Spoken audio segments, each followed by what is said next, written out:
नियतीचा फेरा म्हणा किंवा आणखी काही, मी आणि माझी विधवा वहिनी एका वादळी पावसाच्या तडाख्यात सापडलो आणि आमचे भिजलेले शरीर एकमेकांच्या बाहुपाशात गुंतून त्याला सुखाचे अंकुर फुटले.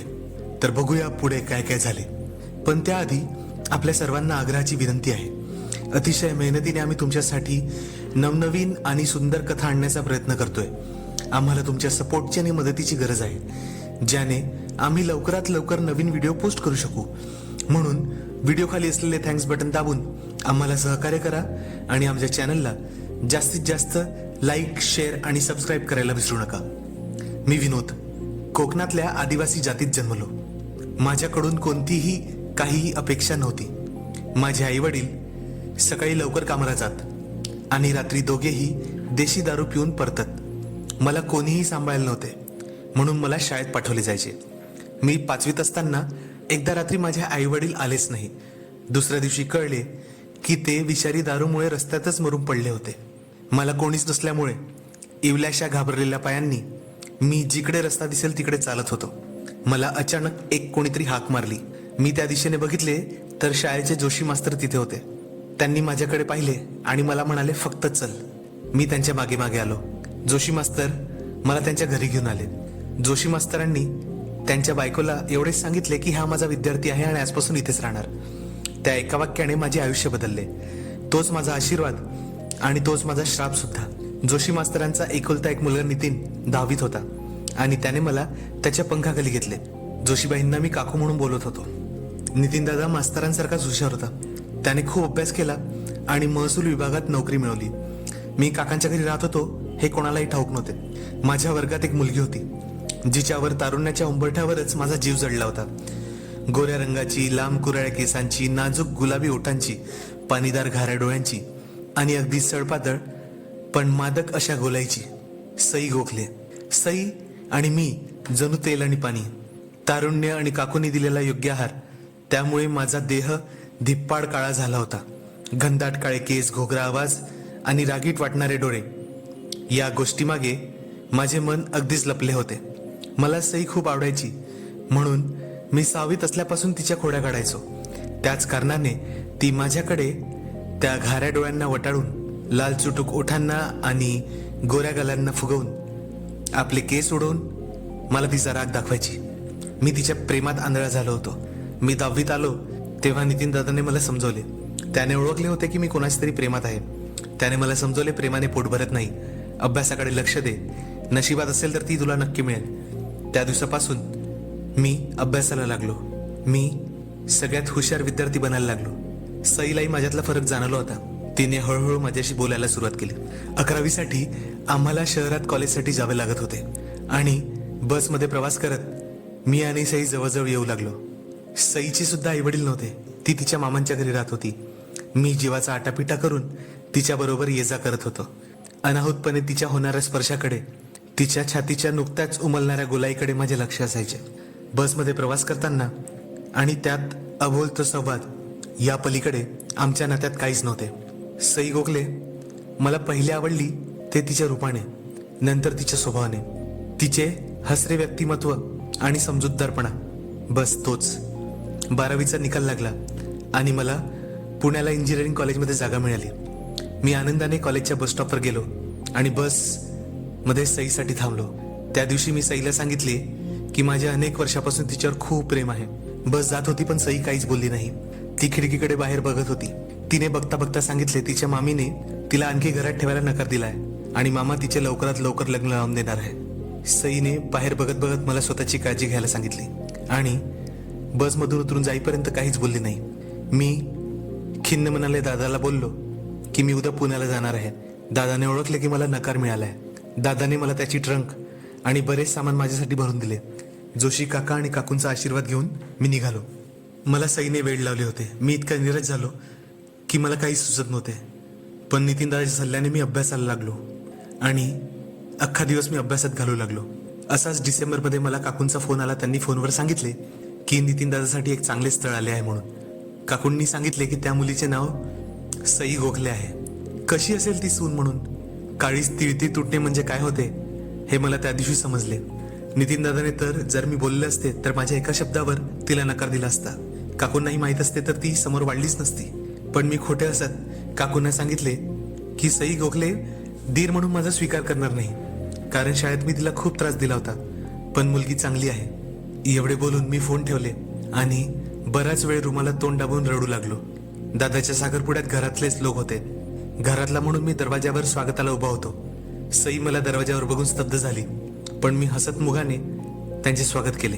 मे महिन्यात दोघांचेही लग्न झाले. त्यानंतर मी नेहमी जड अंतकरणानेच घरी जात असे. सईला नितीन दादाच्या नावाचा हिरवा चुडा, त्याच्या नावाचे कुंकू लावून आणि त्याचे मंगळसूत्र घालून असे समोर बघून माझे मन जळत राहायचे. एकदा नितीन दादा मला बोलला की तुझे अगदी सईचे नाते काहीतरी वेगळे वाटते. मी चपापलो. दादा बोलला की सहसा वहिनी दिराची मजा घेते, त्याला चिडवते, पण तुमच्यात असे काही नाही. मी मात्र दादाच्या बोलण्याचे काय उत्तर द्यावे असा विचार करत हसत ती वेळ मारून नेली. मग पुढे पुढे तर मी घरी जाणेही बंद केले. काही दिवसांनी नितीन दादा ऑफिसच्या कामाने पुण्याला येणार होता. मी त्याला भेटायला बोलवले आणि त्याची वाट पाहू लागलो, पण बराच वेळ झाला तरी तो आला नाही. म्हणून मी चौकशीसाठी ऑफिसमध्ये फोन केला. कळले तो कधीचाच निघालाय. इकडे तिकडे शोध घेतल्यावर कळले की जर्मन बेकरीमध्ये झालेल्या स्फोटात तो मारला गेला होता. मला नितीन दादाच्या पार्थिव देहाला घेऊन घरी जावे लागले होते. घरावर शोककळा पसरली होती. नितीन दादा गेला. मी सुद्धा त्याचे सर्व कार्य पूर्ण करून अगदी दुःखी मनाने पुण्यात परत गेलो. काही दिवसांनी काकांनी मला घरी बोलवले आणि म्हणाले सई अजूनही शॉकमध्ये आहे. एकतर तिचा नवरा गेला आणि आता तिचे बाळ गेले. हे ऐकून मी शॉक झालो. मला हे कळले होते की सई काही दिवसांची गरोदर होती. दादाच्या जाण्याच्या शॉकने तिचे मिसकॅरेज झाले होते. काका सांगू लागले की गावातले डॉक्टर वैद्य असे बोलले आहेत, जर सई आनंदी राहिली तरच ती बरी होऊ शकते. विनोद, मी जे म्हणणार आहे त्याचे उत्तर लगेच देऊ नकोस. विनोद, तू सईला पुण्याला घेऊन जा. काही दिवस वातावरण बदलल्यामुळे तिचे मन नॉर्मल होईल. तिला एखाद्या चांगल्या डॉक्टरकडे सुद्धा दाखव, म्हणजे तिचा मानसिक इलाज होईल. मी चमकून काकांकडे बघितले. सई किती झाली तरी त्यांची सून होती आणि आता ती विधवा होती.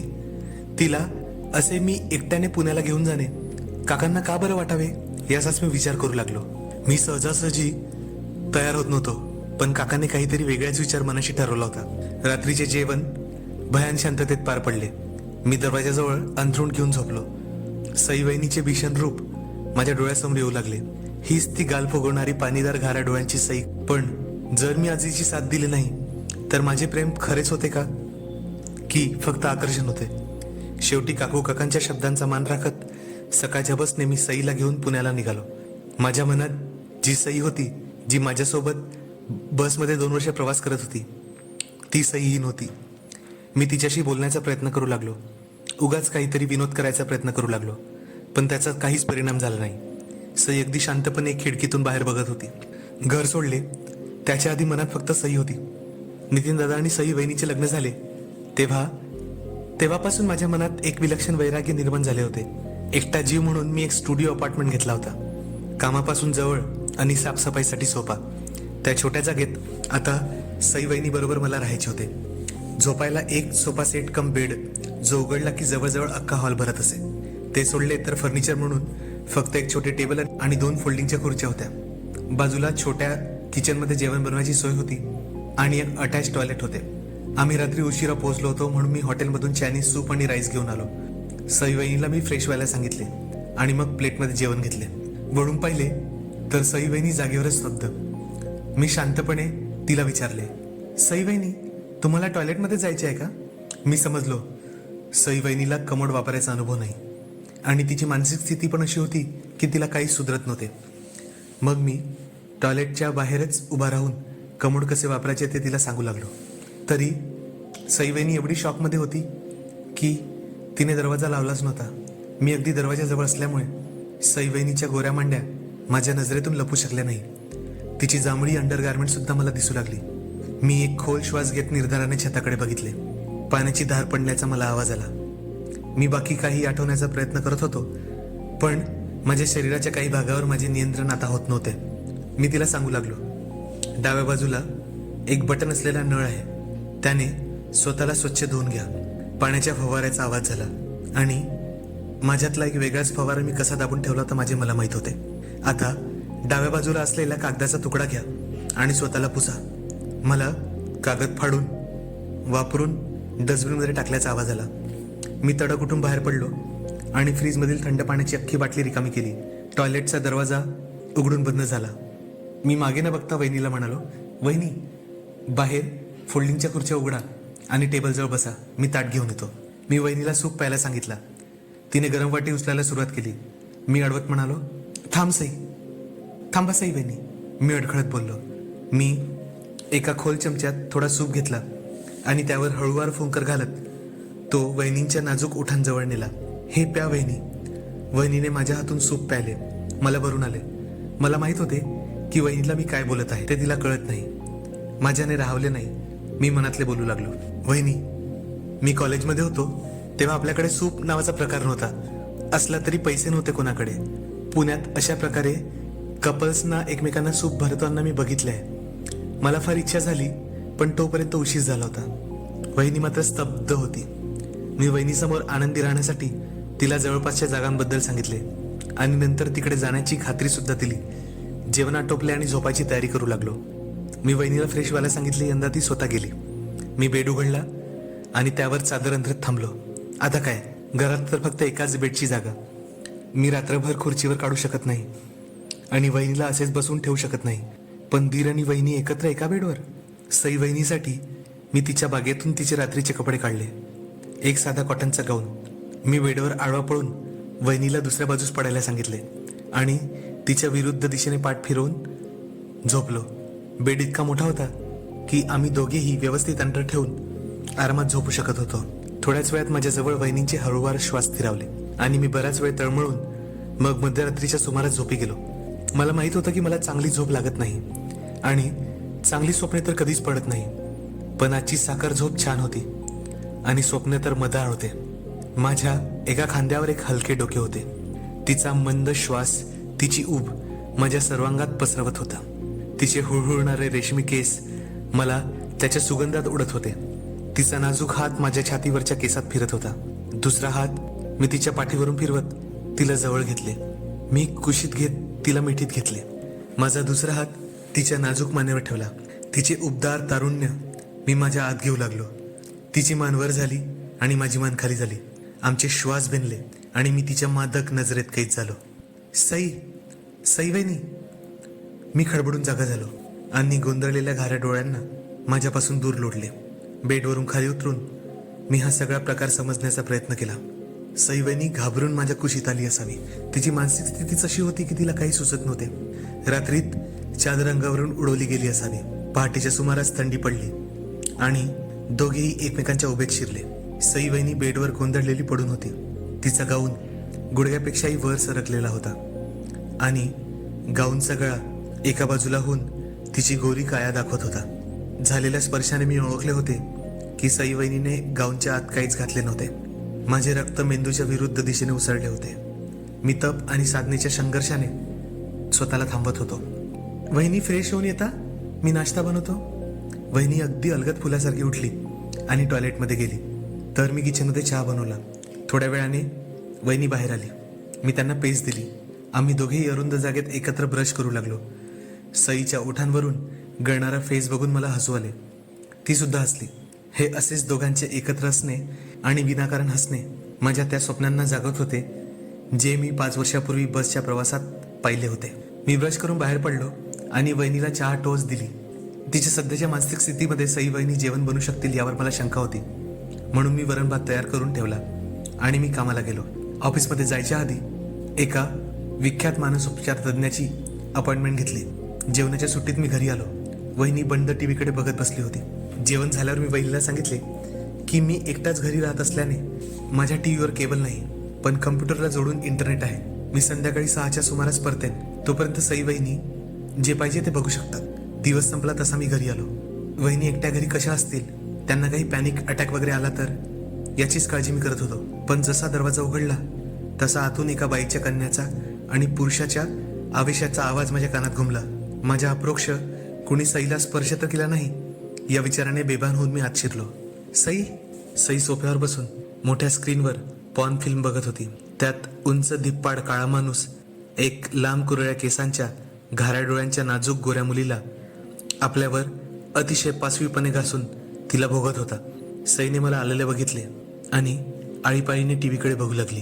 सईला कदाचित त्या फिल्ममधला माणूस आणि माझ्यात काहीतरी साम्य वाटले असावे, आणि त्यातली स्त्री आणि तिच्यात सुद्धा. मी पुढे होऊन टीव्ही बंद केला आणि मी सई वहिनींना अशी फिल्म का लावली याचे कारण विचारले. सई वहिनी म्हणाली, विनोद हे बोलले होते की पुण्याला जाऊन मला पिक्चर दाखवतील, पण हा पिक्चर तर ती जे काही करत होती तिला ते कळतच नव्हते. मला मात्र स्वतःचीच लाज वाटत होती.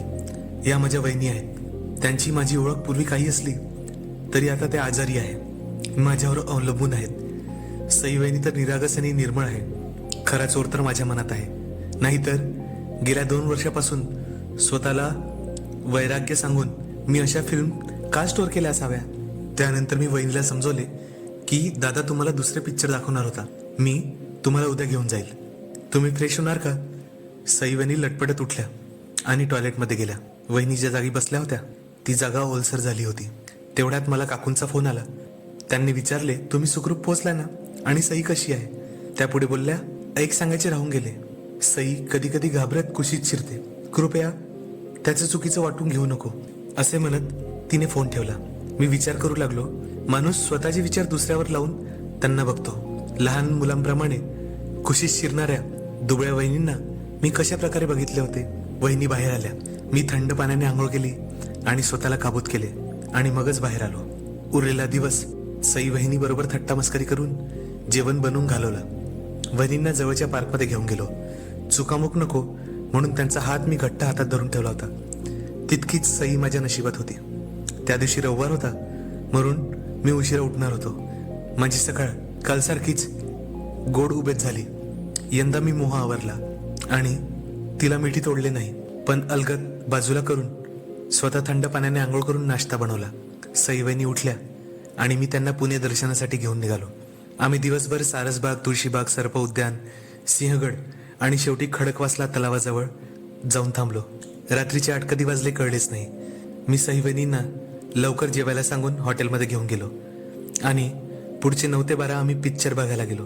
पिक्चर कोणता होता, त्यात काय झाले हे मी सांगू शकत नाही, कारण माझे लक्ष पूर्ण सईला बघण्यात गुंग होते.